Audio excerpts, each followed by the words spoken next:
All right, welcome everyone. Thank you for joining us today.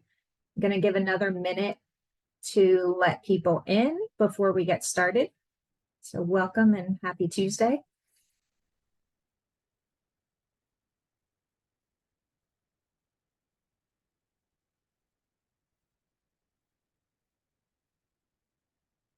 Like it's going to be very nice outside. Wish I could be out there.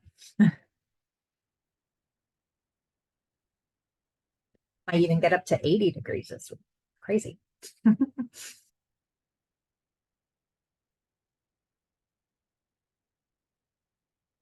couple of seconds. We have a good group with us today.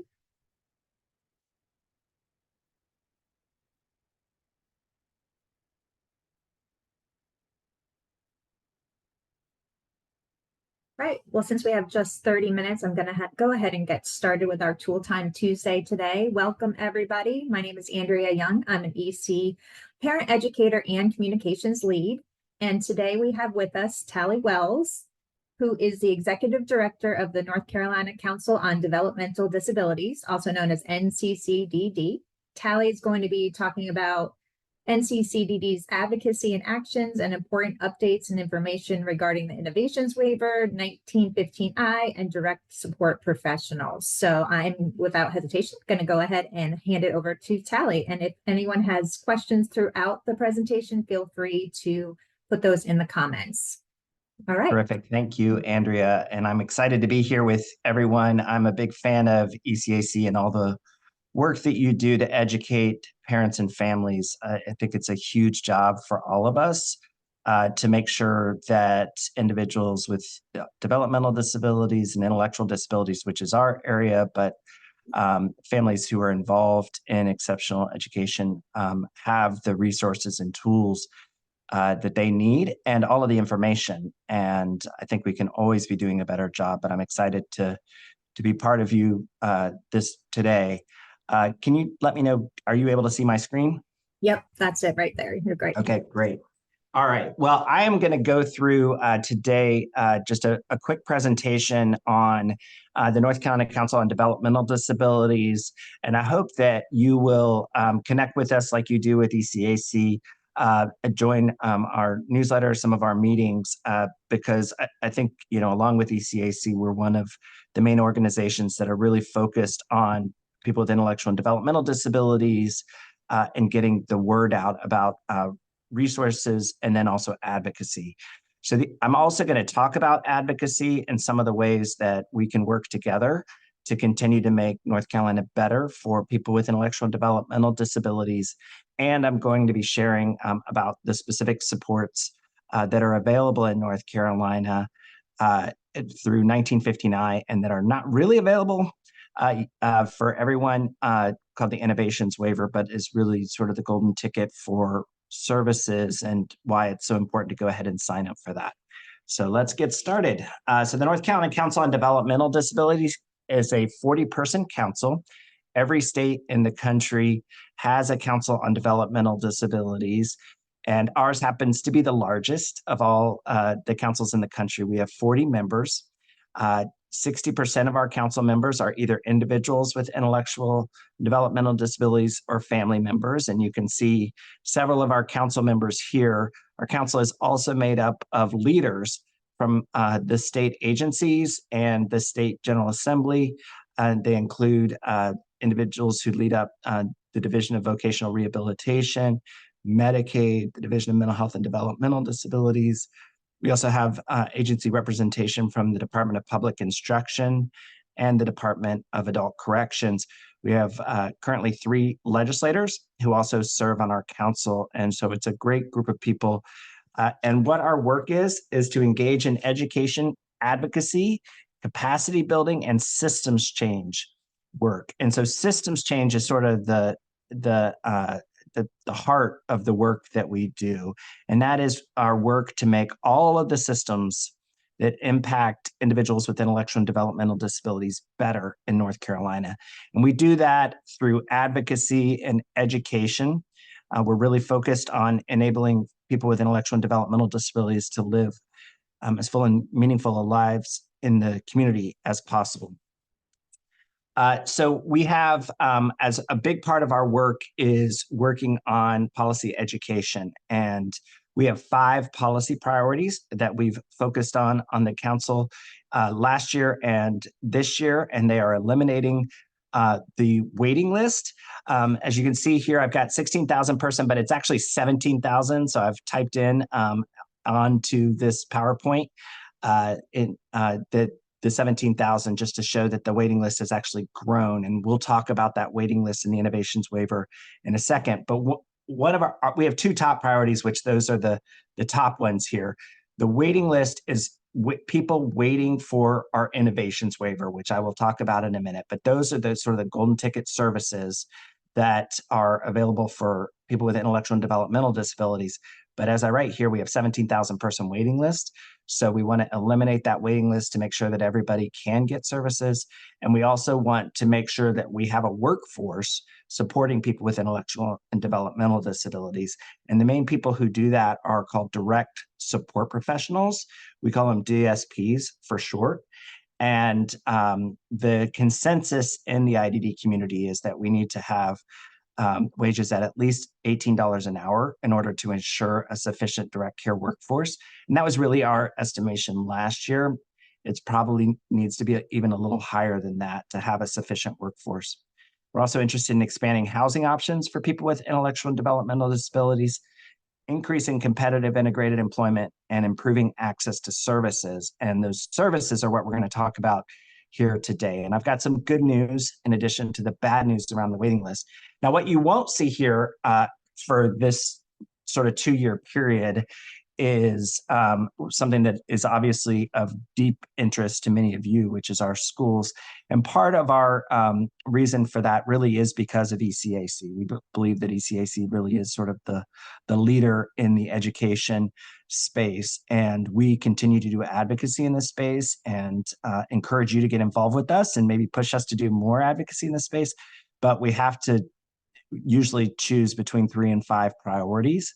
And because of the work of ECAC and some of our partners that focus on schools, that has not been as much of our focus, but we're always happy to be in conversation about that. And many of the services I'm going to talk about today are really critical, both when a child with intellectual and developmental disabilities in school, but children grow older. 100% of them grow older. And so at some point, many children will need some supports as they become adults, and or they may need the services now. And so that this work really does pertain to everybody who's here today. What I'm going to focus on today, and this will sort of loop back into our policy priorities, but it is also really important that we're not only sharing this with you, but that you're sharing with your friends and neighbors and teachers and others about what services exist for people with intellectual and developmental disabilities. And the 2 main Medicaid services I'm going to talk about today are the Innovations Waiver, and I understand y'all have had a much longer presentation at another time on Innovations Waiver. I think it was outside of this Tool Tuesday. And then 1959, which is a new service that just rolled out July 1st and really is going to support people who are on the waiting list. And so this is going to be my piece of good news as I tell you about a 17,000 person waiting list, which is not good news. We also have other services through Medicaid. And one of the really critical ones is called CAP-C. It's Medicaid supports for children who have significant medical needs, and that often includes children with intellectual and developmental disabilities. That's another critical service. I'm not going to talk about that today, but I encourage you to do some research and even have another Tool Tuesday specifically focused on that. CAP-DA is sort of the sister to that program for disabled adults. And it can be a service available to individuals with intellectual and developmental disabilities. EPSDT is sort of the other way of talking about children's Medicaid. It stands for Early Periodic Screening, Diagnosis, and Treatment, which is why we call it EPSDT, because that's also a ridiculous title. But EPSDT is really sort of the Medicaid term for children's Medicaid. And what's really critical to know about EPSDT, even though I'm not going to talk about it much today, is that if a child has Medicaid, they have a right to early, periodic, which means repeated, screening to figure out what supports and services they may need or what medical diagnosis or treatment they need. And then they have the right to diagnosis and treatment. So early periodic screening, diagnosis, and treatment is exactly what it means in the title, which is that children have the right to early diagnosis, screening, early periodic screening, diagnosis, and treatment. So those are some of the services I'm not going to talk about today, but did want to just touch on. So the Innovations HCBS, I'm already using initials because the title is way too long, but HCBS stands for Home and Community-Based Services. And so it's essentially, and it's a waiver. So, and it's a Medicaid waiver. So it's a Medicaid service where that service used to only be provided in institutions, but none of us want our children living in institutions or our adult loved ones or ourselves, if we have a developmental disability, to be in an institution. And so Congress allowed a waiver of the requirement that the services be in an institution. And instead, they can be home and community-based. And the name of this service that we have in North Carolina, we've named it for North Carolina Innovations. And this is a package of services that are available to people with intellectual and developmental disabilities. And it includes a lot of things, more than is listed here, but some of the main services are the community living and support. This used to be called habilitation, or if you just like using a big word, habilitation, but it's essentially those things that you need if you have an intellectual developmental disability to go about your day, to have those supports.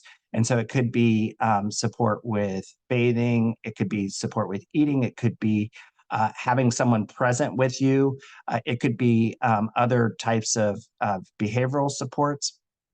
There's also supported living, which is a higher level service for folks who may have a higher sort of level need.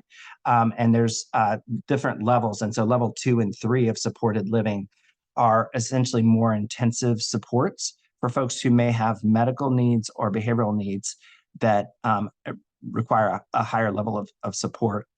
Residential services, this is often in a more group setting, so it could be up to 4 or 6 people that may get residential services. Respite is what it sounds like, and it's so critical. It's essentially if you have a caregiver for your person with a developmental disability, or you are the caregiver, sometimes you need a break.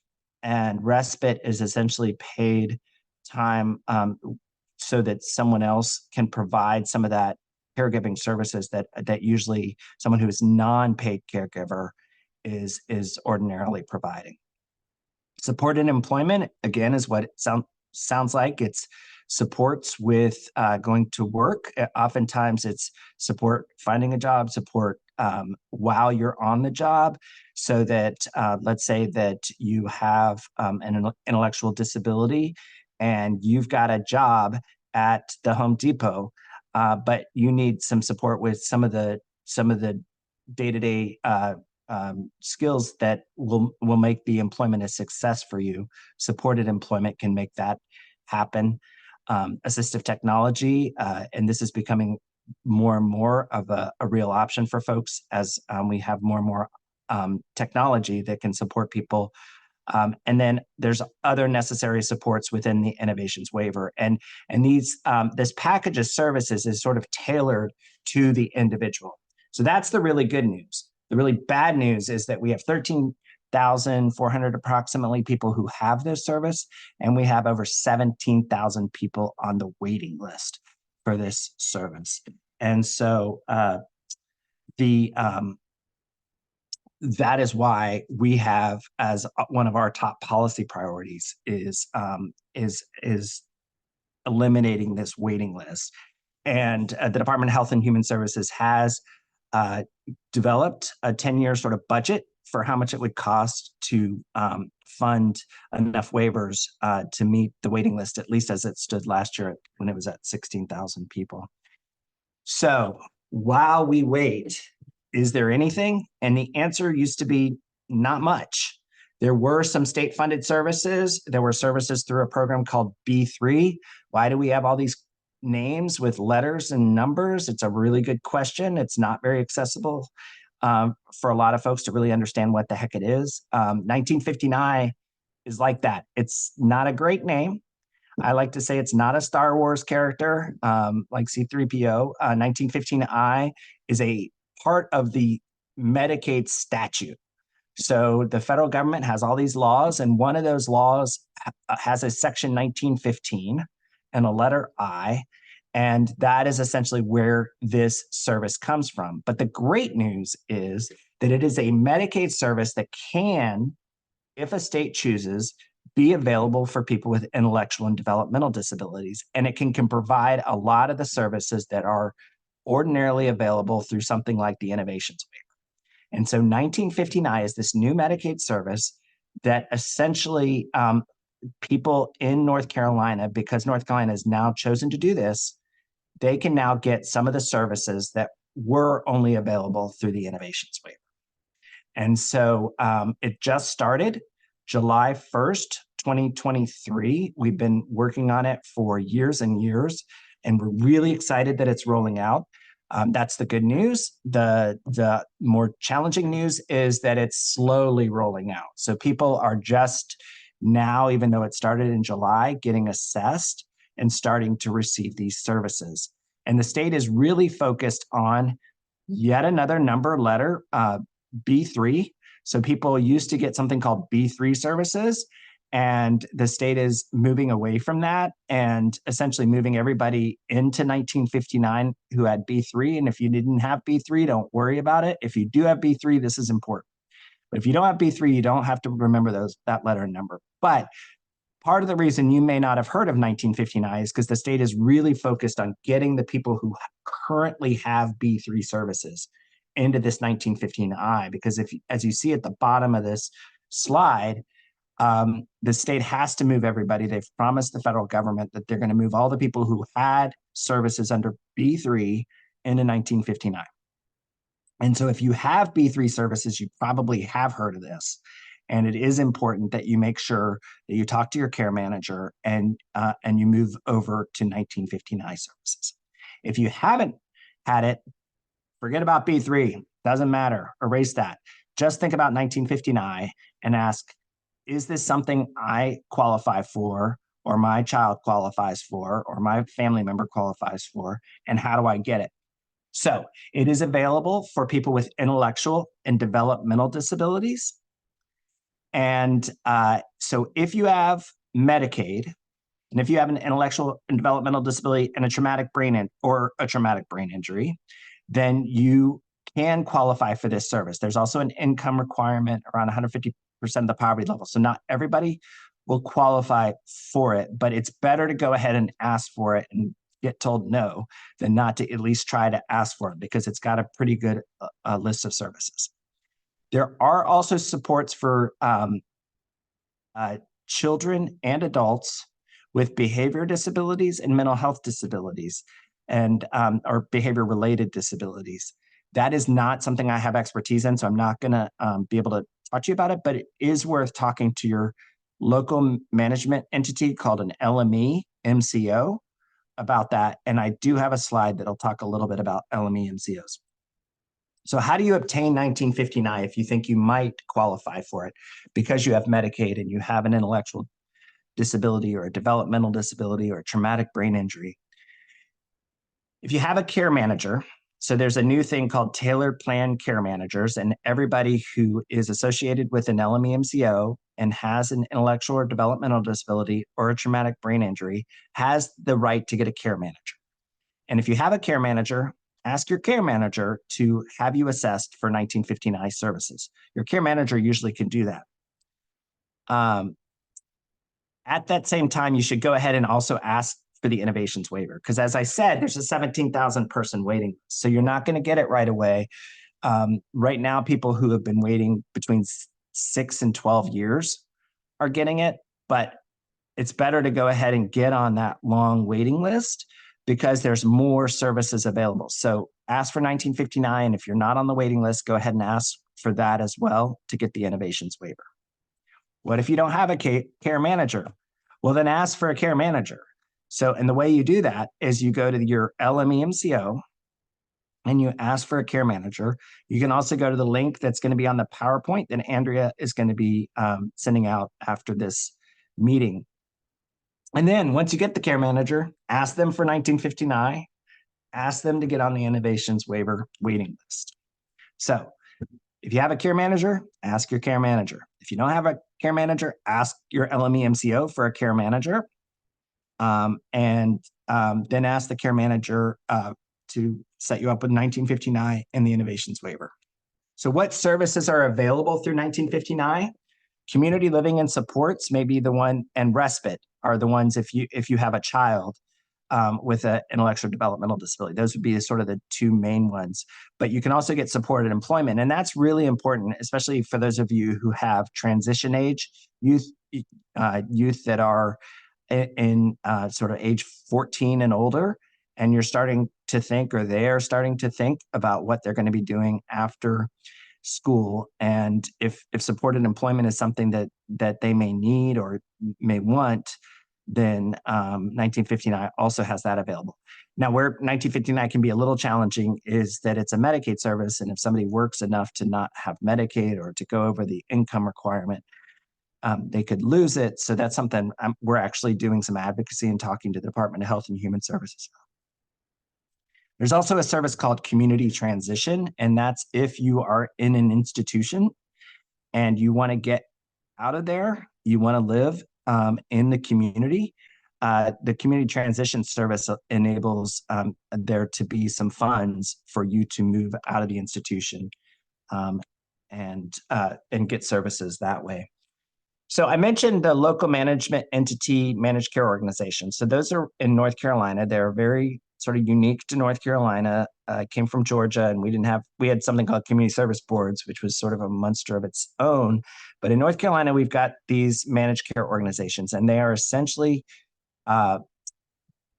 quasi-government, so sort of private sector, sort of government health care organizations that essentially provide the funding that they receive from the state, and then they pay for services for intellectual and developmental disabilities, mental health services, and traumatic brain injury services. They're the ones who keep track of the waiting list for their area. They also decide on what services an individual gets, and they are sort of your one-stop shop to go to and apply for services for someone with an intellectual and developmental disability, mental health disability, or traumatic brain injury. In North Carolina, we have 4 LMEMCOs. We had 6 just about 3 months ago. So this is a very recent change that we moved from 6 LMEMCOs to 4. And that happened mostly on the eastern part of our state. And so those 4 entities are called Alliance Health, Partners, Trillium, and VIA. And I've got listed in the PowerPoint how to go to each of these. They each also have a website with lots of really important information, but this is how you contact your LMEMCO if you want to get started to get a care manager or get 1959 services. Now, you do not have to have a care manager from the LMEMCO, and the state is moving away from it. So in the link in the previous slide, I've got a link to all the care managers that exist across the state, and you can also reach out to them to ask to get a care manager, or once you've sort of signed up with the LMEMCO, you could choose one of the care managers from that link. So I want to move back into advocacy. So I've told you we've got these great services, 1959 and Innovations, but we have a workforce shortage and a waiting list. And so what are we doing about that? Well, we at the Council on Developmental Disabilities, as I said, are working to make our systems better. So we have developed a film, and we're showing that film about people who are experiencing some of the crises due to the fact that we have a workforce shortage and a waiting list. And the good news is, I think that film's made a pretty significant difference. The legislature just funded a pretty good increase for direct support professional wages. We've just started 1915I, but we have further to go. And so we are going to be showing our film actually with the Department of Health and Human Services on March 13th, which my calendar says is tomorrow at 1:30. So I've got a link for that on this PowerPoint presentation that I just slapped right on their flyer. And you can click on that link when Andrea sends it out.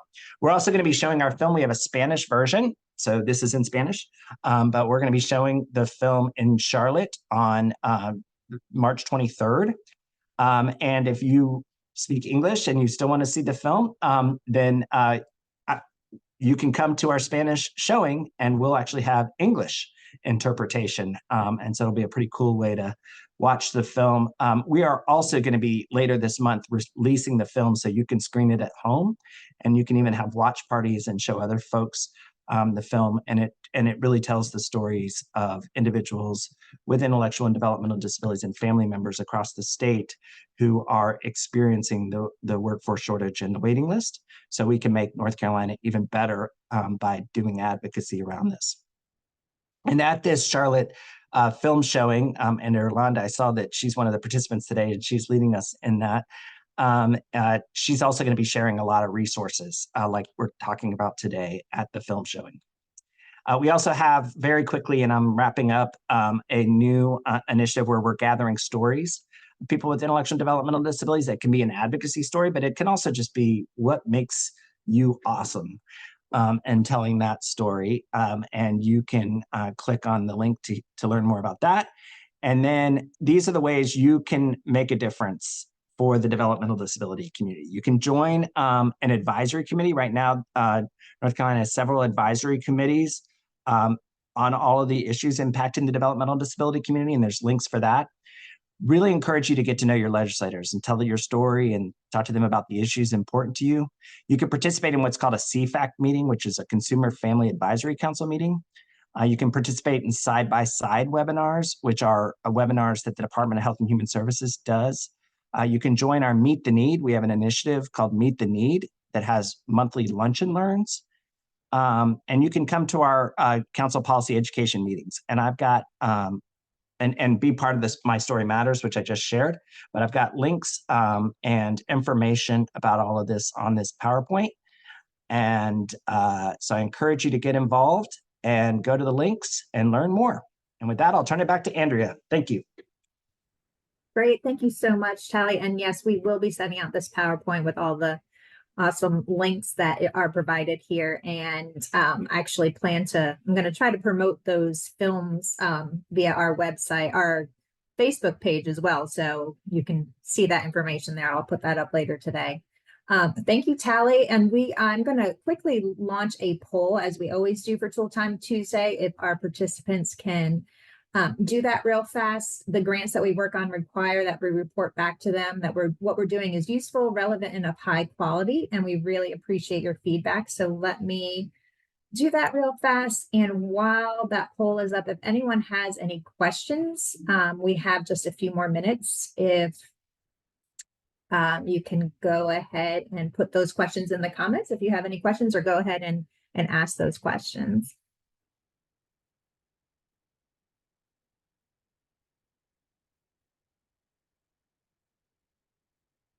Everyone that's completing our poll, we appreciate that.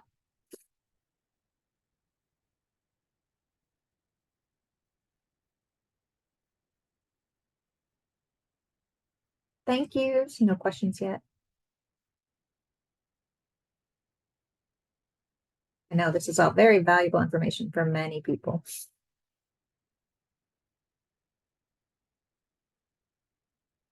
Oh, we do have something in the Q&A. Can I request a care manager on behalf of a family?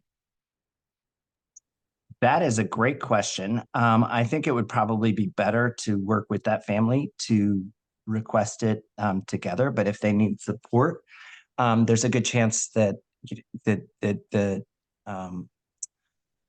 LMEMCO could, or the care manager could sort of work with you to support that. But because of health, privacy, and other laws, I think it's really going to have to be through the individual or the family. Just another minute. Anyone else have any questions? We have lots of thank yous, excellent information. Appreciate your time today, Tally. Very excited to join you. Thank you. While we're waiting, I'll let everyone know what we have for Tool Time Tuesday next week. On Tuesday, March 19th, we'll be joined by Nicole Harris with the Autism Society of North Carolina. She's going to be talking about BFAST, which stands for Black Families Assessing Service Together.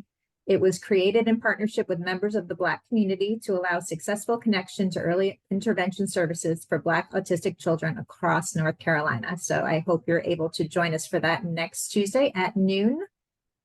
And if we don't have any other questions, I'm going to end the poll.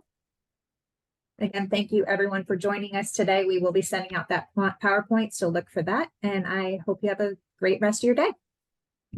Great. Thank you, everyone.